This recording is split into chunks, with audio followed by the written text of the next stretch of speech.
Alors, j'écoute un certain nombre d'émissions sur le structuralisme, et on nous dit que c'est un rapport avec l'inconscient.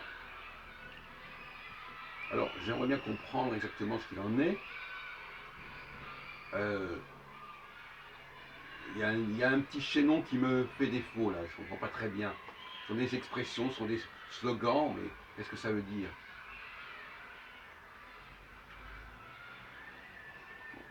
On peut vouloir comprendre que ça signifie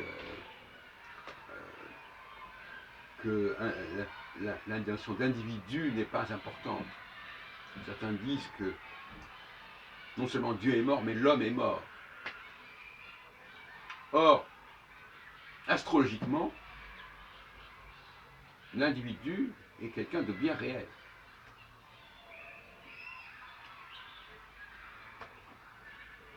C'est l'individu qui est porteur de quelque chose, au sens plein du terme. Après, il y a des gens qui peuvent transmettre ce que cet individu a proposé, a dit. Mais il y a un individu particulier, une personnalité particulière qui joue un rôle majeur.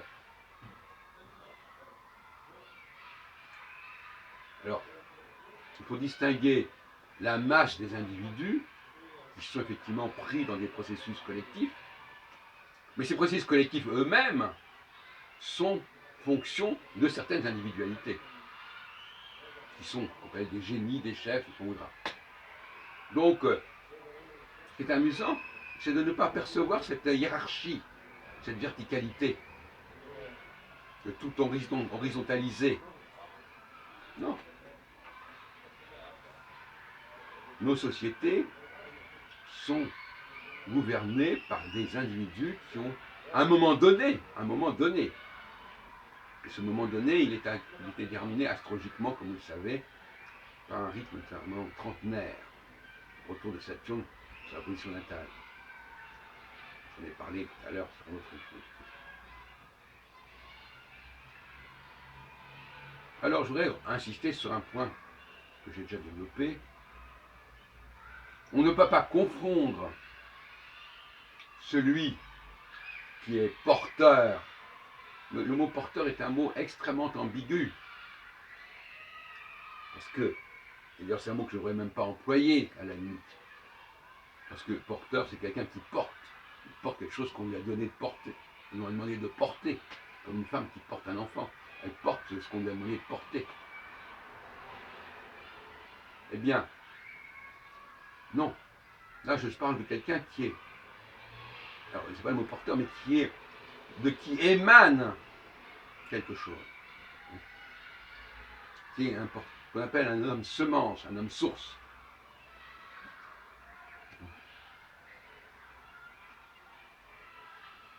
Et alors, le grand reproche que je fais au dialogue judéo-chrétien, c'est un dialogue, à mon avis, de mauvaise foi. Je renvoie à ce bouquin que je suis en train de décortiquer.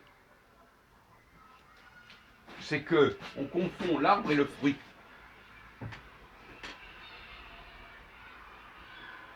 On a l'impression que c'est l'histoire du corbeau et du renard, vous savez. Maître corbeau, etc. Le corbeau a un fromage dans son bec, et le renard veut que ce corbeau lâche le fromage.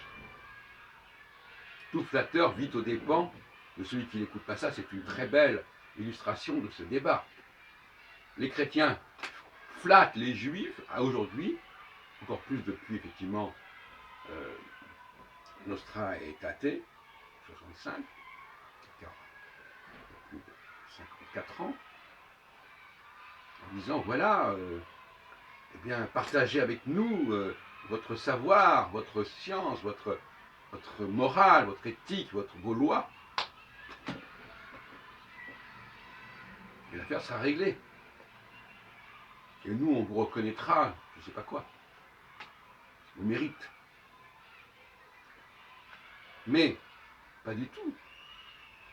Ce qui est important, c'est le potentiel actuel des personnes. C'est pas ce qu'ils ont fait ou ce qu'ils ont produit il y a X temps.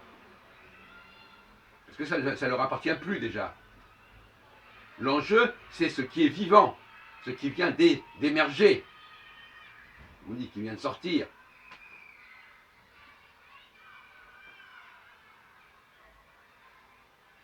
Qui vient de sortir, et là encore on tombe dans les pièges sémantiques. Ça peut sortir de quelqu'un qui n'en est pas l'auteur. Tout comme quelqu'un peut porter quelque chose dont il n'est pas l'auteur. Oui, on est constamment piégé par le langage. Il y a des gens qui se plaisent, qui se complaisent dans les ambiguïtés, dans les interstices du langage, pour s'approprier des choses qui ne leur reviennent pas. Il faut faire attention au langage. Sortir quoi? Un enfant, il sort de la femme. Ça ne veut pas dire qu'il a été généré par la femme. Pour autant. Quelqu'un qui va dans un taxi et qui sort du taxi, bon voilà, il a été voilà, c'est tout. Il sort d'un taxi. On est constamment dans l'ambiguïté dans le langage, c'est effrayant. Donc il faudrait constamment préciser les choses. Ne pas dire transporter, ne pas dire sortir. Parce que ça, c'est des expressions qui peuvent être parfaitement assimilées par des gens qui sont des esclaves, en quelque sorte. Qui sont des aides, pour employer l'expression de la Genèse au chapitre 3. Ezer Kenegdo, pour qualifier la femme.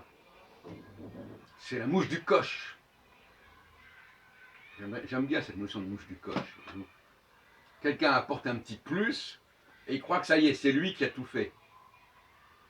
Comme dans la mouche du coche, voilà, la mouche du coche, elle se balaye un petit peu, et elle croit que tout fonctionne grâce à elle.